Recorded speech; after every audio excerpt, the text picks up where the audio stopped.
Hello, everybody, and welcome to an overview of the 7 rays. We're going to start looking at the actual names of the rays. There are 7. They're color-coded, and the color is important, as is the name. The first ray is known as the ray of will or power. The second one is love, wisdom. The third one in green is intelligent activity. And we move on to the fourth, harmony through conflict. The fifth is science and concrete knowledge. The sixth is devotion and idealism. And then order and ceremonial magic as the 7th. Now, it's good to know where they come from, what the source is. And so this is just a very quick way of seeing its source. It is said that the forces are absorbed through the 7 stars of the Great Bear. And you can see here the Great Bear, or Ursa Major, as it's also known, and the emanations are of the rays through the Great Bear, through these stars, and they come through into our sun, so that our sun becomes a gateway for these 7 rays. It's also known in history and mythology as in India, it's called the 7 rishis. And there's a lot of other references to these 7. Okay, here is a very important slide because it shows that our sun, right here, our sun has within it what we call 3 aspects. The first aspect is the Father, or the first aspect known as will. The second one is the love aspect, or consciousness, or the Son, S-O-N. And the third aspect is the intelligence of deity, or the mother aspect. So we have the Father who marries the mother who has a son. So you'd have the first and the third giving birth to the second, which is the Son, or consciousness, or love. Now, these 3 are known as the Father, Son, and the Holy Spirit, or the Holy Ghost, and from a Christian perspective. And they then are reflected down into what we call the 3 rays of aspect. And these 3 rays are also the same coloring as those 3 rays of aspect, or rather the 3 rays of aspect that are part of deity. So the first ray reflects the will aspect, the second ray reflects the love aspect, and the third ray reflects the intelligence aspect. So although they are a reflection, they still have a tremendous amount of power and substance to them. Out of these 3, and particularly out of the third ray, come what we call the rays of attribute. There is the 4th ray, the 5th ray, the 6th ray, and the 7th. So all 7 rays are in this little chart here. And these 7 are reflected in our world in so many different ways. In many ways, we could say it's a very magical number. We have 7 days of the week, 7 musical notes, 7 colors of a rainbow. There are 7 major chakras, 7 glands that correspond to the chakras. We know of the 7 wonders of the world, the 7 states of consciousness, the 7 deadly sins. And I'm sure you can think of so many other 7s, like the lucky 7 when you throw the dice, and so on. So we're going to go right into the rays now with this very short introduction to where the rays originate from, where we see them out in the heavens. We look out and we see the Great Bear, or Ursa Major, and we know that those rays are moving through those stars of that constellation into our sun, into our solar system, and other solar systems as well, but we're only concerned right now with our system. So the first ray is the ray of will or power. It's not will and power, it's will or power. And what is this energy like? Well, we know when we think of power, we think of strength, something strong. will is very willful, and will goes very direct. It is not, it doesn't meander, it doesn't beat around the bush. It's a very direct energy. It's forward moving, and it can be quite piercing. What is its quality like? Well, the first thing I have here is essence. And essence could be described as, I looked it up in the dictionary just so I'd be able to offer other words for essence. And it says soul, it says spirit, it says life, it says principle, it says the core or the center. So it's a wider way of seeing essence, but quintessential is a word that has the word essence in it. And that is also referred to as the quality of will and power. So will and power have a lot to do with purpose. When there is a purpose, you know, you have the will to carry out that purpose. Has to do with centralization, which is a little bit like essence, right? In the center of all. The sun, for example, in our solar system is in the center of the system and controls it and regulates it and nurtures it as well. Another good word for quality is synthesis. Synthesis is a coming together of everything within that one, brings everything together into the center. So centralization and synthesis. And there are a variety of symbols that we can use to describe the first ray. A seed, because a seed carries with it the potentiality of it blooming and coming forth and growth. A line, which is straight and direct. A lightning bolt, which is very powerful. An arrow or a sword, both again have straight lines to them. And an eagle that soars really high above the fray, above everything else, and with the eagle eye can see its prey and really hone down like an arrow to get its prey. Now, the rest of the slides with the first ray are really only photos or pictures to give you a sense of the energy of that first ray. There's very little wording associated with it. You can see the power of an electrical storm or lightning bolt. It is the ray of such dynamic intensity that it is called the ray of the destroyer. Look at the power of that cloud. And again, dynamic power and strength. It's the breath that blasts. How would you like to be on a ship moving towards that?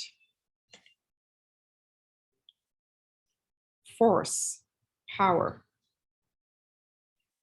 Being number one, it is first, and it is therefore the leader and the power that this locomotive has. We have a lion here who represents an animal that we would contribute the first ray to, and it's known as the king. It's the head of the jungle. It's numero uno. It's the leader, the head of the pack. It doesn't even do that much work. It gets the women to do the work. It sits on its mound and rests until it's time to go after the kill. It has to do with strength, with hardness, with majesty, with the power behind that particular rock. And the fearlessness, the courage that it takes to do this kind of climb. First ray is very fearless. I guess that's the end of the first ray. So now we're going to move on to the second ray. I hope this gives you a sense of what that energy is like. So the second ray is called the ray of love, wisdom. And love, first of all, it's an even number. Any even number has a softness associated with it, whereas odd numbers have a hardness associated with it. The energy with love, wisdom is round, soft, round. It radiates like the sun does. The sun radiates its energy out. It's magnetic. It draws to it. It's magnetism. So it absorbs and it draws to it that which is of like energy or that which is um, very much to do with love and consciousness. It just, you are drawn to, let's say, someone who exudes love and consciousness and a lot of heart. It's receptive to all kinds of thoughts, ideas. They're very open. Now, what is the quality like? As we said, it's attraction. It attracts others. It's inclusive. It includes, and sometimes doesn't know where to draw the line because it can include so much. It's cohesive. It holds together. Very much like our cells are held together in our system due to consciousness that holds it all together. And it has a lot to do with light and illumination. The symbols for that second ray are a circle, a heart, right? Because a heart is about love. A spiral, which is upward movement. It's evolution. It moves up and up and up. And we use an owl only because of wisdom. You know, an owl, they say, is wise. Is it really? I don't know. But wisdom, an owl. It's the teaching ray. We're going to move on. So again, mostly pictures here to give you a sense of how to see the energy out in the world. It's heart, or it's the cross. It's the even cross. It's soft. It's circular. It's soft and gentle. And it's nurturing. Caring. It's warm. It's loving.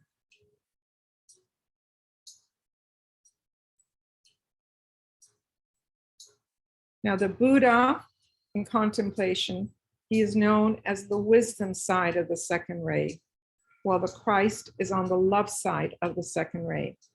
The two together form the combination of the name of the second ray: love, Christ, wisdom, the Buddha.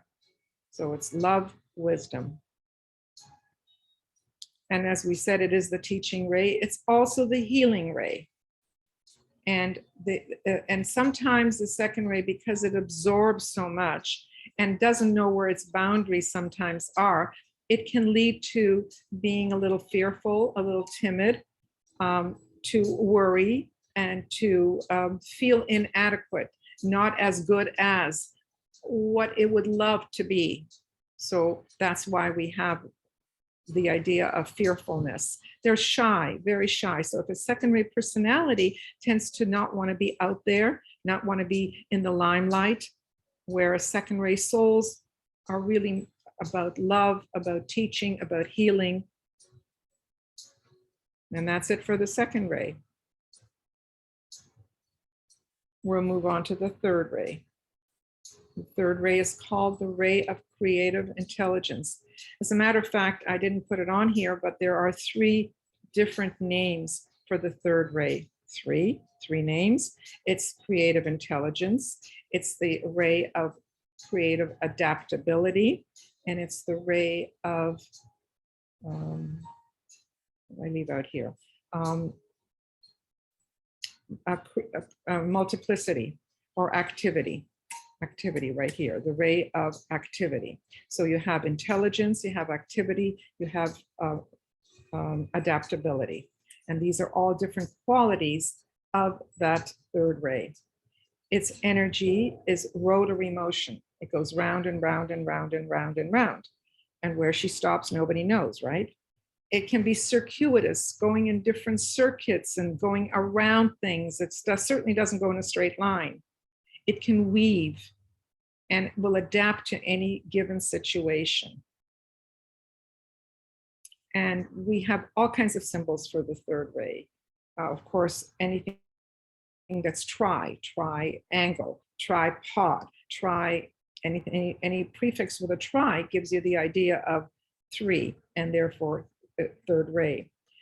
A spider web is another good example or symbol for the third ray, because the spider weaves its energy, its strands, and creates this wonderful like mosaic of its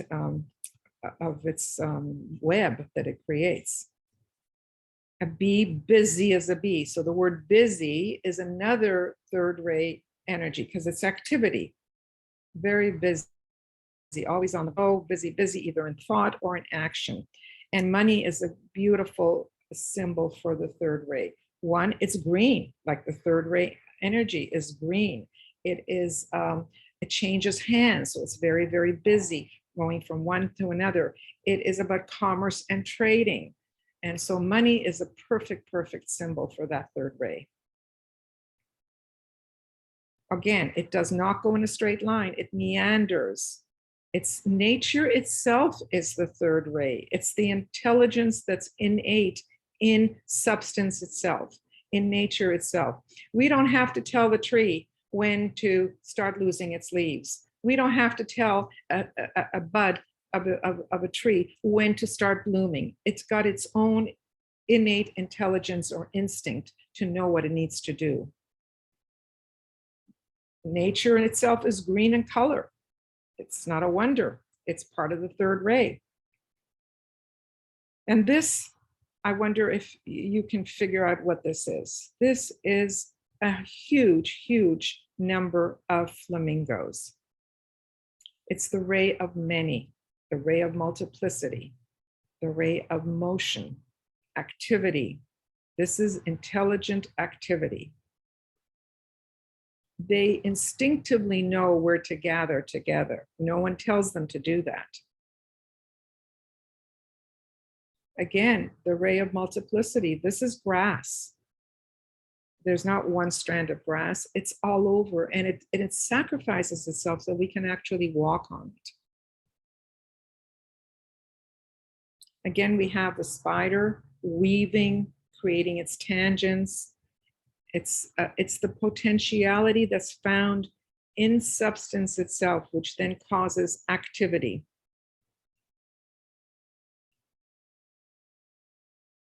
It's known as the bounty of the earth, the plentifulness that the earth provides. All of that is part of the third ray. Third ray is adaptable. It is mutable. It will adapt to whatever the circumstances allows. And in this case, we see the rock formations and how it adapted, probably due to water and pressure, but it's always moving as it needs to move depending on circumstances. It's an economical utilization of all energy and resources.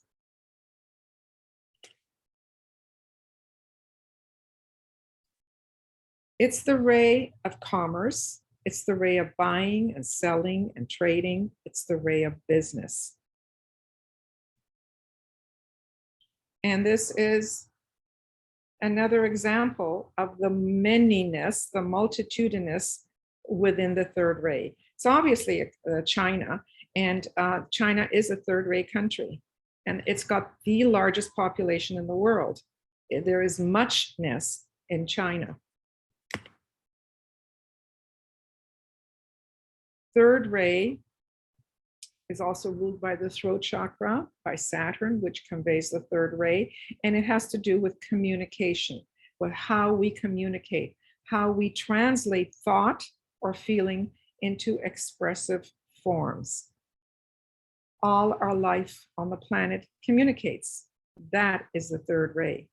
So languages, the ability to be glib, to be a salesperson, to be good with philosophy and theory and all these abstract thoughts, because the third ray is also the ray of abstract thought.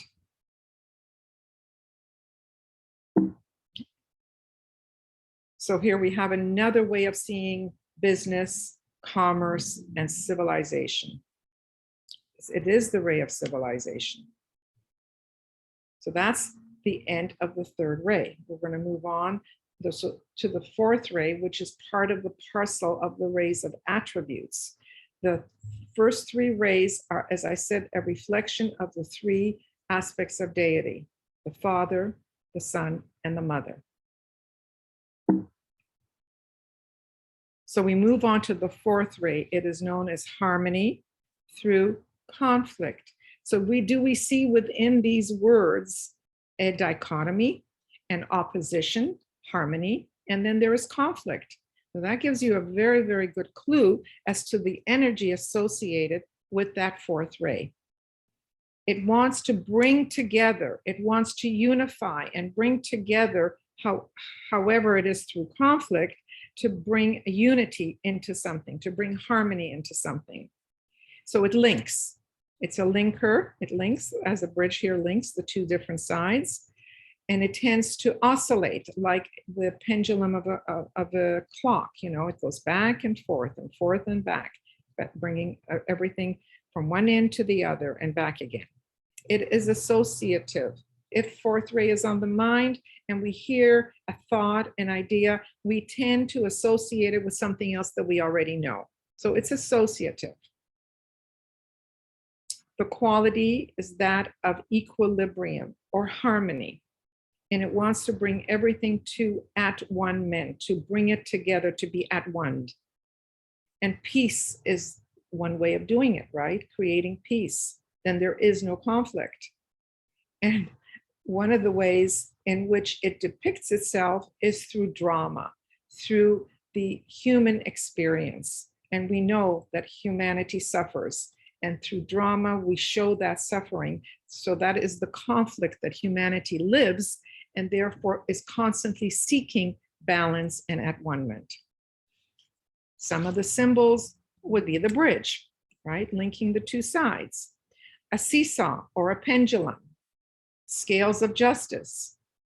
The tragedy and comedy masks. Or of course, the artist's palette that can create beautiful things through its imagination, fourth ray, through its creativity, also fourth ray, and pageantry, also fourth ray. It wants peace, no matter how you look at it, so that there is no fighting, war, and conflict. But remember, it's two sides, so it's got the opposite within it as well. It's continually seeking peace.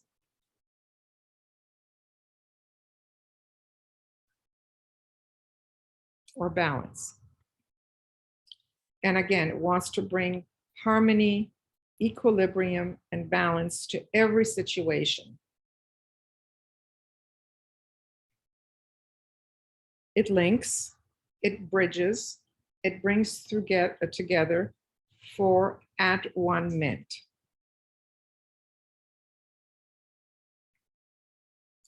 Now here's a rainbow bridge, and many times we use the rainbow bridge to symbolize for us the antakarana. And the antakarana is the bridge that we build within ourselves from one area of consciousness to the other area of consciousness, from our everyday way of being to, let's say, our soul. So we bridge from the personality to the soul, and eventually from the soul to the higher self, or through the up to the causal body or the egoic lotus, and then up even further to higher mind, and so on and so forth, to Buddhi, and without getting too technical. But it is the bridge that brings us higher and higher and higher.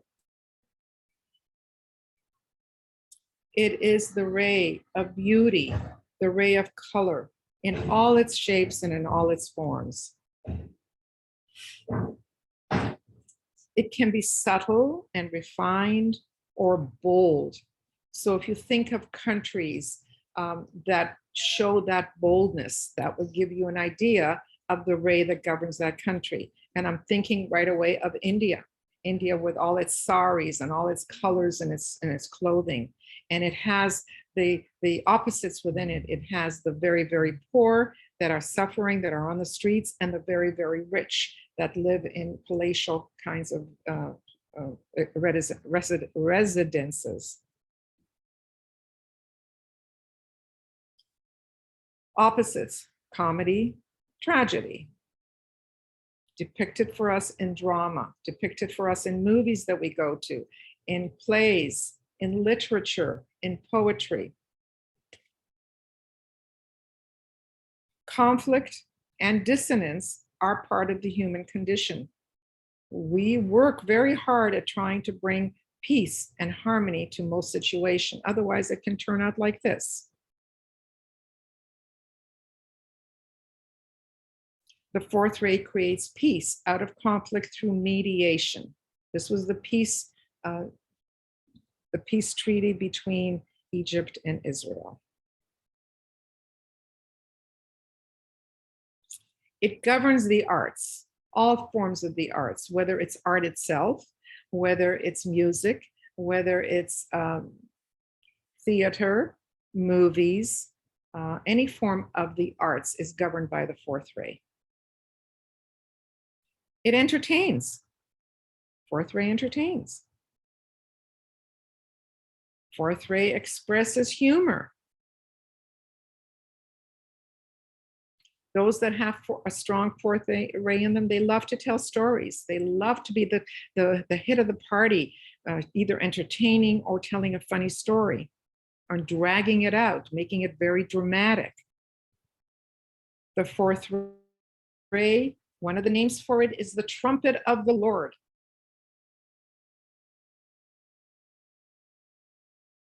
And the fourth ray governs the human kingdom. So we all will relate to the fourth ray, whether the fourth ray is part of our constitution or not. It governs the human.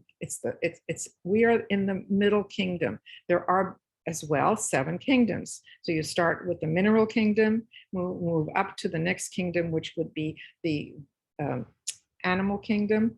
Then we move up to it's the other way around, the vegetable kingdom, then the animal kingdom, and then the human kingdom. Then we have the kingdom of souls and the higher kingdoms after that. But that's basically why we relate so well to that human kingdom. And that's the end of the fourth ray. We'll move on to the fifth ray. The fifth ray, number 5, is not an even number. So it's not about being soft. It's more on the hard lines. And it is known as concrete knowledge or science. Its energy is that which takes apart, it dissects, and it likes to do things in a sequential order. In other words, a methodology. I go from 1 to the 2nd, to the 3rd, to the 4th. And you can see people as they write notes, a lot of them would number them or put point form. It usually speaks to the fifth ray.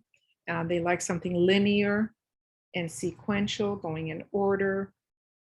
It likes to shine the light on anything, on a situation, on an experiment that it wants to understand. It shines the light in order to know. It's that simple. The light reveals, and when there is revelation, there's a greater understanding.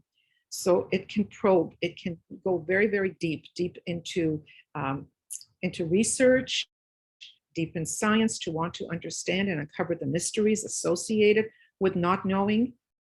So those are really good words for the fifth ray. And how does it use this energy? What is this quality like? It's methodological. It uses a method, and science uses a method. It's specific, it's specificity. So there's no ambiguity here. It is based on a tried and true. It uses the mind, it discriminates.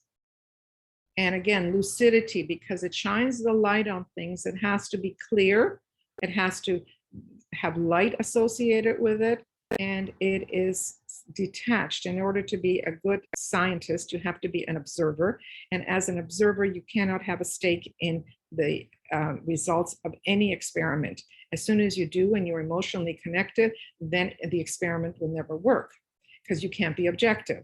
So it is very detached, the fifth ray. And there isn't really feelings associated with true experimentation. Some symbols for the fifth ray would be a test tube. Again, we're looking at science here.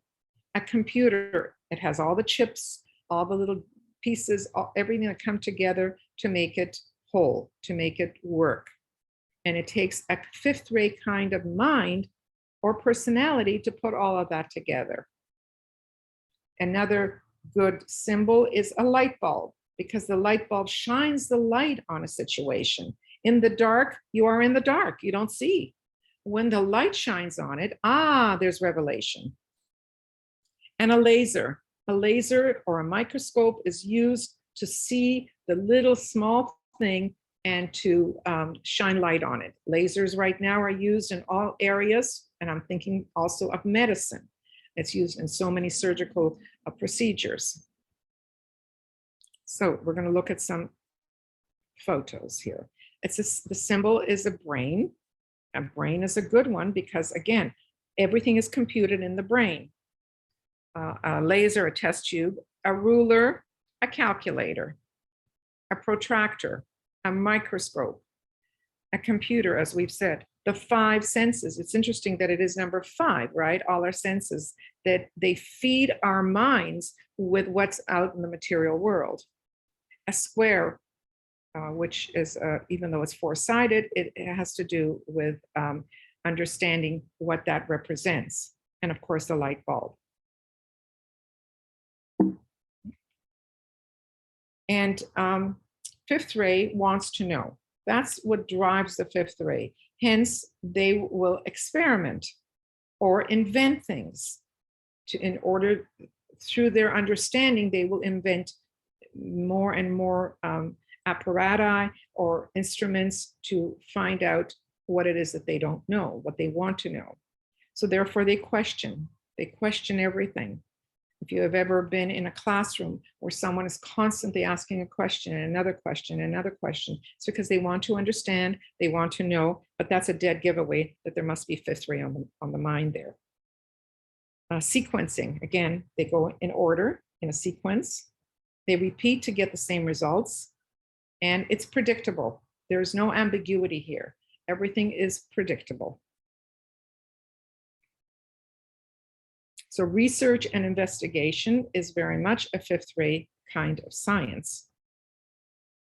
Look at the parts in order to understand the whole, to investigate. It is proof-oriented and methodical. Fifth ray types tend not to believe in anything that's quite esoteric, for example, like ghosts or that which is the unknown, or spirits or anything like that, because that can't be proven. And it's part of the empirical process to want to know things that can be proved. It investigates, it researches, it tries to figure things out.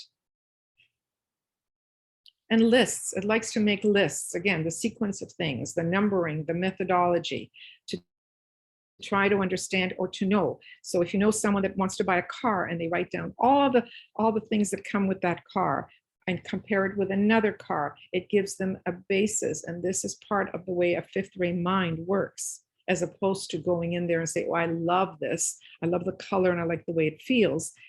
They're much more scientific in their approach.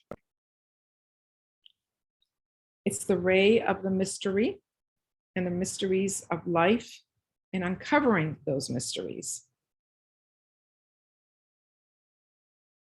It is the ray of technical and of technicians, of working well in practical matter, putting things together, taking them apart, and making good utility out of what they are working with. It provides the drive to invent, to improve functionality for practical reasons.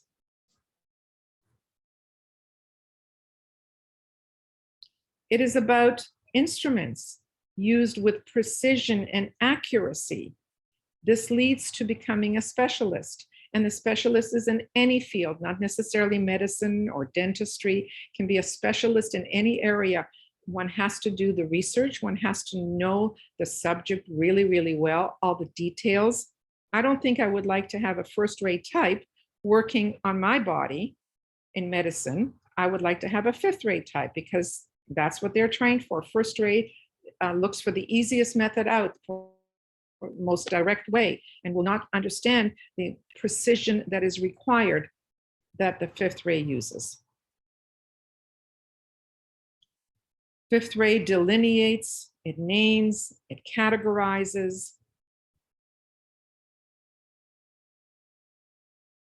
It defines and it brings discrimination and specificity to things.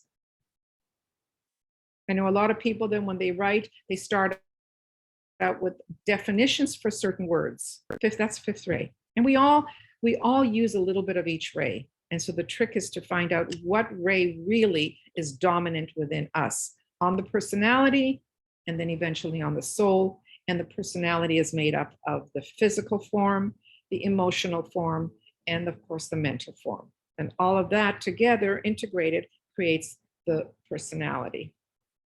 We move on to the sixth ray, which is the ray of idealism and devotion. Now that too will tell you a great deal about the sixth ray. Again, it's an even number, so there's a softness associated with it. When you are devoted to something or someone, you are in love with that something or someone. So energy, it's upward.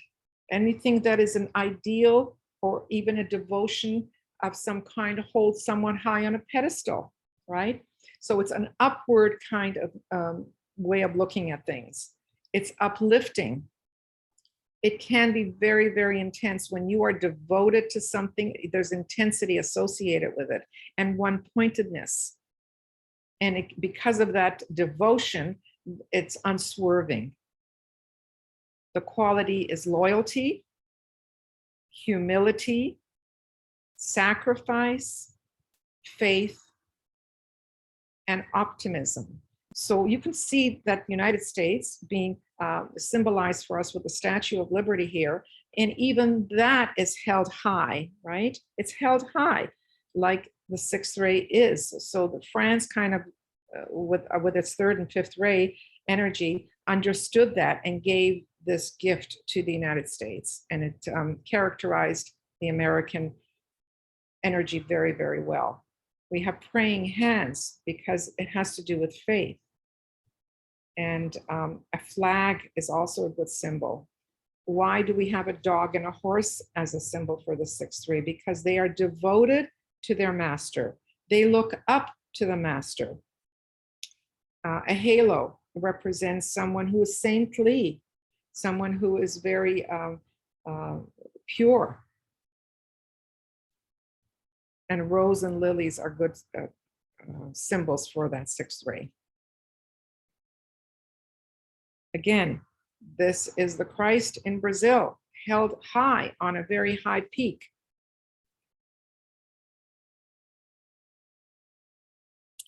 So holding the ideal for humanity, inspiring humanity, uplifting them. So this is Mahatma Gandhi's picture in the background and King Jr.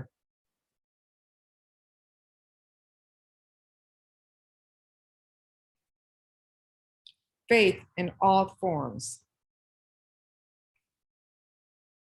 Doesn't matter what the religion, what the faith is, all forms of faith. And it can be very awe-inspiring.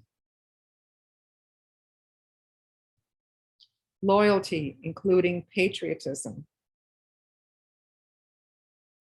Sixth ray is about passion, being passionate. And see, as I'm saying these words, you can almost feel the emotions connected with that sixth ray. It's very emotional.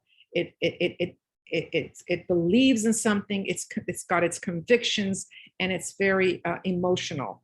And many times it can be blind to its loyalties, which lead to wars, as we know. Sixth ray of devotion is the ray of service. And so many religious people, nuns and priests and monks and gurus, very, very devoted and very service-oriented. And they have followers. One who follows is usually the sixth ray type. It's selfless and a lot of personal sacrifice. It's our heroes. Our heroes are held high, are they not? They are the ideal. That's what people strive for. It is the ray of purity. It is the ray of the ideal perfection. The ray of simplicity, of the profound, the unimaginable, and the sacred.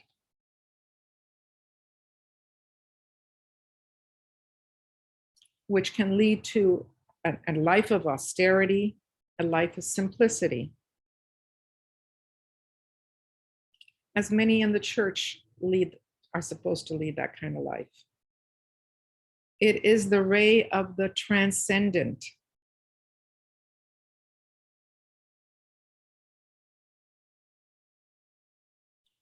Now, when you're so passionate about your beliefs, whatever they are, it can lead to wanting to struggle and fight for what you believe in, which leads to fighting, which leads to being the warrior or militarism, to be militant about what you believe in. You fight for what you believe in. And in history, we have seen this with all the wars and all the conquests.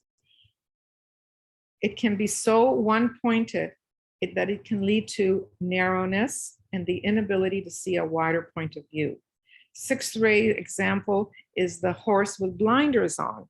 When there are blinders, you do not have peripheral vision. You don't have the full picture. You have just the narrow point of view that is in front of you. It's the ray of forward motion, of speed and impulsive action. So forward motion and speed is also associated with the first ray. Remember, it was going forward, it's fast, it goes direct, but it's not impulsive. Whereas sixth ray is impulsive. Impulse has to do with a feeling, the feeling nature, the desire nature that takes hold. And horses are very much a sixth ray animal. But it's also the ray of optimism, of buoyancy, laughter, and a positive attitude. You know, Sagittarius is a sixth ray sign, and many Sagittarians will say, "Oh, it'll work out. It'll all be okay." Or they're always late because they always think that they're going to be there on time because they believe that they will, and they're so optimistic, and that's part of the sixth ray. See, even the hands here are held high because something about upliftment, something about positivity. It's coaching and teamwork. Rah, rah, rah. How many countries rah, rah, rah during Independence Day or the flag and so on. So that's the end of the sixth ray. We're going to move on to the seventh, the last and final ray. It is known as the ray of ceremonial order or magic. Its energy is rhythmic. It goes in a rhythm. It's cyclical, and it builds upon the other. So like a calendar is very rhythmic. It's got a cycle, and we build from January right up to the end of the year. And its quality is order. It's in the name, ceremonial order, and it transforms. It deals with form, with the most concrete of all of the signs. So anything that has the word form in it is usually a seventh ray word. So transform, formality, uniform. Trying to think of other form names. Sometimes I've got a mouthful full of them, and right now I can't think of too many words that have form. Anyway, it also leads to a ritual of sorts, because if you follow an order of sorts, there's a ritual. You do the same thing again and again. It is also the symbol or the sign for magic. Magic is making something out of nothing.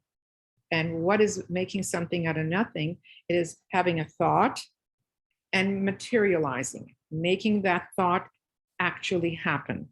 That is making something out of nothing. Symbol is a magic wand, a crystal, a map, or a compass. Remember, there's a sequential way of having an order. Patterns in nature create order. And we'll see that in just a few photos. I didn't bring a lot here, so there's just a few in order to see that.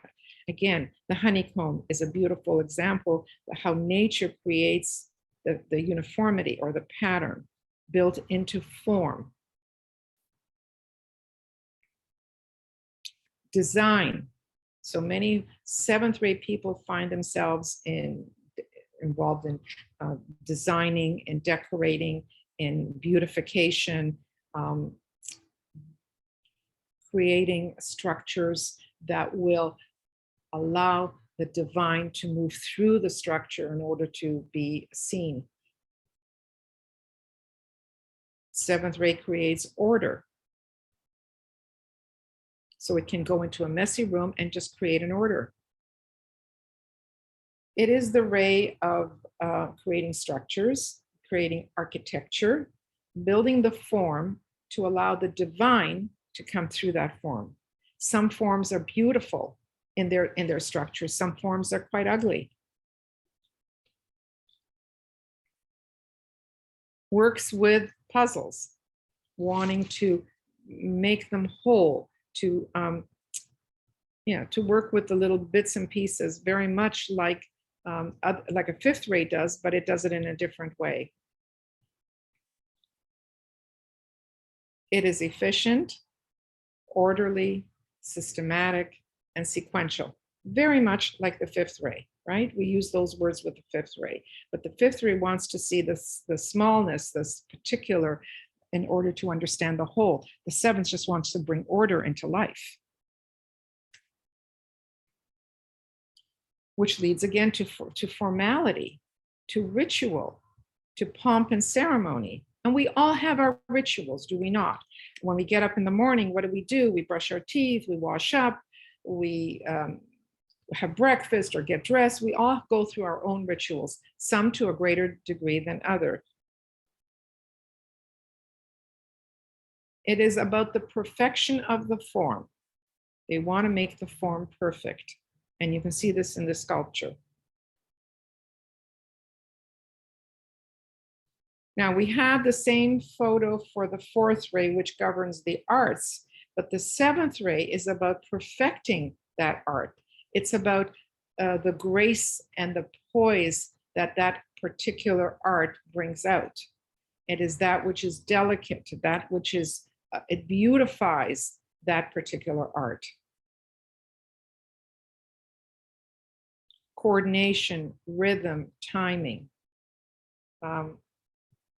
Interesting that seventh ray is one of the rays of Russia, and Russia, as we know, does so well in all kinds of world competitions on the physical plane, whether it be gymnastics or swimming or even hockey, ballet. It just does beautiful things with its bodies. It's because of the seventh ray.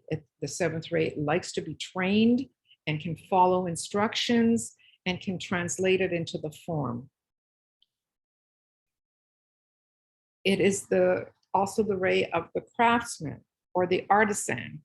It brings shape and utility to the form. So certain patterns that are created are very much seventh ray. Now, this is of the mineral kingdom. So the seventh ray, which is again the patterns created in nature, and the first ray, which is, remember, the hardness, the majesty, the power of the first ray. Those two rays, 7 and 1, govern the mineral kingdom. More about the mineral kingdom. It's the hardest of all the kingdoms, right? Seventh ray has a lot to do with formality. And we have Martha Stewart here as an example of how to set a table, how to be as formal as you can be. It's about propriety. It's about grace, delicacy, functionality. Seventh ray people, when they set a table, there's perfection in the way it's set. You know, all the cutlery is laid out in a particular way. The plates are perfect. There's a centerpiece, napkins, etc., etc. It rules the court of law. So those that follow rules They obey the law, and it rules law and order. Even the word order is part of the seventh ray. So law would be the first ray. Law is the closest to deity, brings down from deity the principles that are required to create law. And then there is order. So law and order is usually associated with the courts. Seventh ray is about city planning or map making.